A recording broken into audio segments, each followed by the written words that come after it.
Welcome to Pimpy's Investment Chat, where we keep investment talk simple. And here's your host, Pimpy. What is going on out there, peeps? All right, so there's some good, interesting articles in the news today. It just merely points out what we already know, that Iraq has the potential to do phenomenal, to build a strong economy, to be prosperous, to flourish. The Iraqi people could be doing a whole lot better than they are right now.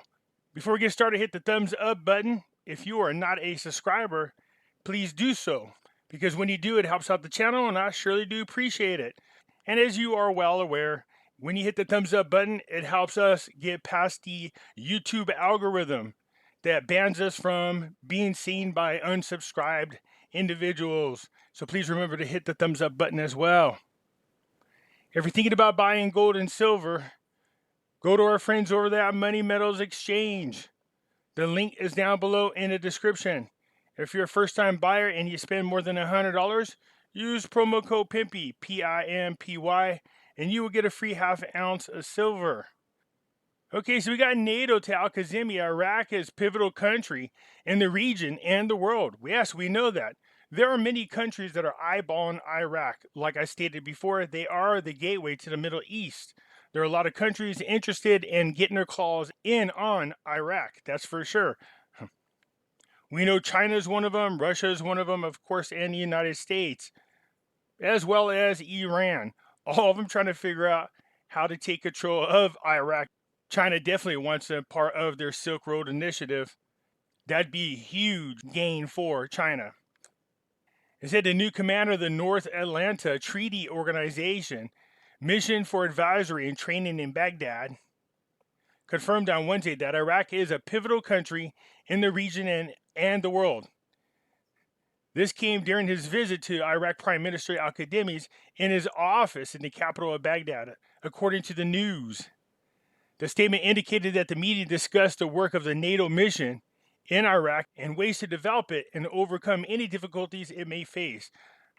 Al-Kadhimi stressed the importance of strengthening cooperation with NATO in the field of training the Iraq security forces, developing their efficiency at the institutional level, and raising the performance skills of members of its security forces. For his part, the NATO head of the mission indicated the importance of the relationships with Baghdad being the pivotal country in the region, of course, in the world. So both peoples pat each other on their back. We get it. NATO needs Iraq. Iraq needs NATO. The Iraq parliament votes on the food security law and enters its legislative recess. They haven't even formed a government yet. So the Iraq parliament voted on Wednesday evening on the law on emergency support for food security in general to enter its legislative recess. A parliamentary source told the news that the House of Representatives voted in its session, which was held this evening, in the presence of 273 deputies and the chairmanship of the Parliament's Speaker, Halabasi, on emergency support for food security in general, indicating that the Parliament adjourned its session after voting to further notice. The parliamentary source explained that the Parliament had held its last session in the first legislation term today, and after adjourning its session a while ago, it entered its legislative recess, indicating that the sessions will remain suspended for 30 days. The media department of the House of Representatives said in a statement issued after the vote that the law aims to achieve food security, reduce poverty, achieve financial stability in light of urgent global developments, continue to provide services to citizens, and raise the standard of living for them after the budget law expires, and create job opportunities, maximizing Iraqis' benefits from state resources, advancing development, and resuming work on stalled and lagging projects due to lack of funding and new projects of importance. Yeah, but all this could be done just by forming a dang government and passing the budget. Did they pass the law or did they not? And as ambitious as this sounds, are they able to do this, considering the Supreme Court continues to interfere with the government's work? For his part, the first Deputy Speaker of Parliament, Zemeli, considered the vote on the food security law a victory for the rights of the poor, stressing we will follow up on the mechanism for distributing the amounts allocated in it. So there it gives you the impression this has been voted on. It absolutely has been passed, which is awesome. This is great for the Iraqi people. But there's other great news as well, which is not good for the coordinating framework. It said here in his statement after the vote, Zamali also indicated that the House of Representatives is proceeding with issuing important legislation and holding the corrupt accountable.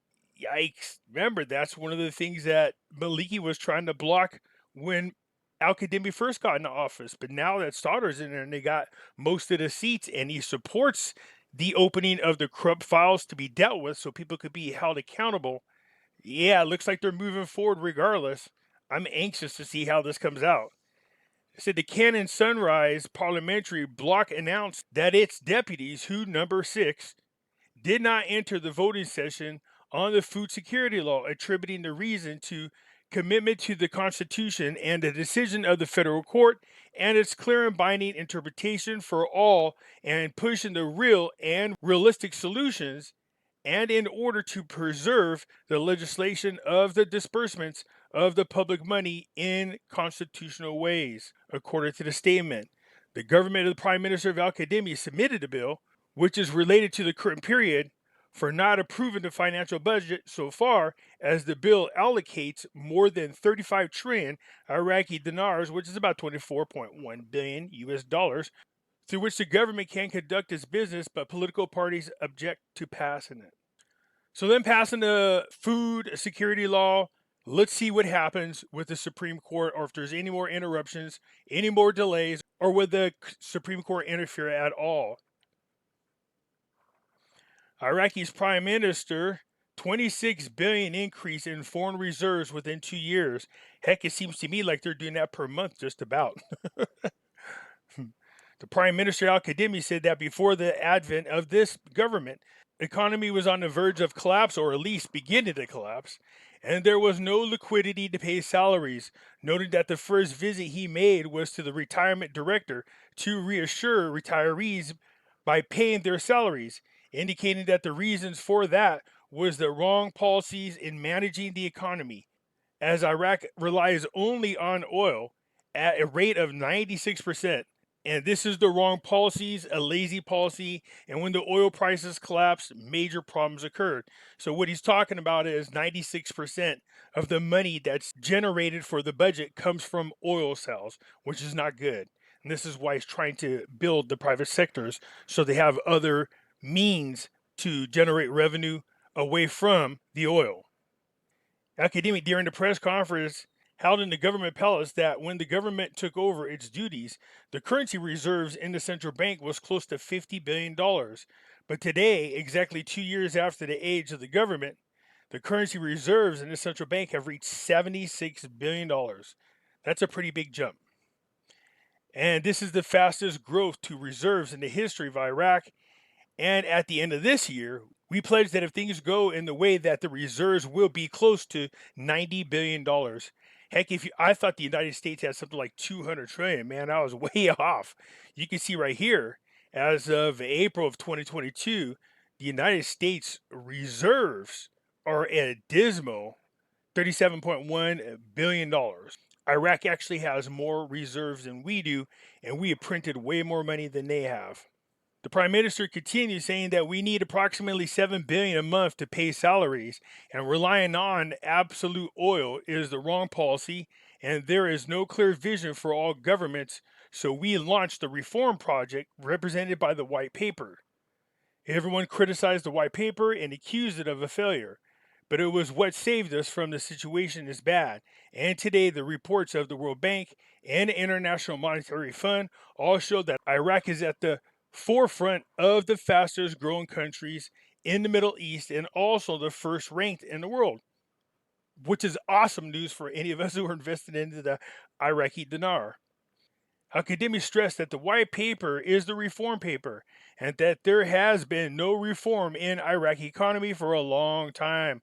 Noted that the paper is bold, wishing the next government to maintain the methodology of this paper to preserve the economy. That's the biggie right there. So, however this next government is formed, if academia is not in charge, then most likely they're going to veer away from the white reform papers. This has happened before. The Prime Minister noted that there are other development projects undertaken by the government within the white papers, as there are important poor groups of Iraqis and 2 groups of families of martyrs and the disabled who do not have a residential role. So it's launched the Duri project, which includes distributing plots of land to citizens without intermediaries, but rather through an electronic system. More than 3 million citizens applied for it. The number of those who fulfilled the conditions reached more than 500,000 citizens, and the numbers of those who would acquire land was about 300,000 in the coming weeks. So that is awesome for those people, most likely the displaced people. It looks like they're going to get their own land. The government is giving it to them. He said that the project had been converted from plots of land to low-cost residential houses, and the government will provide funds for this segment, and will be an area serviced by electricity, sewage, schools, and built in a modern way. So they're going to have electricity. I'm sure there's a lot of people out there a little bit jealous of that. The fact that these people are getting a new home in a new neighborhood that has electricity, sewage, and the whole 9 yards, the most modernized area. Academia was also saying that they definitely need to work on infrastructure. You can see that their major roads have problems. So that's something that needs to be focused on as well. But this definitely is a biggie right here. It says on agriculture. The Prime Minister said that Iraq was previously an agricultural country, and agriculture contributed to the important sector of exports. But unfortunately, Iraq today has become an importer of agriculture products, and the government has placed great interest in this sector. And the results of previous policies was Iraq's lack of food security. So that's changing. You want to get back to being the exporter is what it is. The Prime Minister revealed that the government has developed an important plan under the title of the Green Paper to follow up on agricultural reform and the agricultural file in Iraq. Iraq depends on oil for a large percentage of its revenues. In the future, we must rely on agriculture. Iraq has plenty of bounties, water, and agriculture areas that can be used. We like to see that get developed.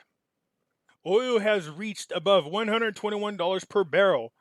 Of course, as you are aware, the more the price of oil goes up, the more Iraq benefits from it. So that is awesome. They got the food security law passed. There's going to be some necessary funding taking place. The people are going to receive more money.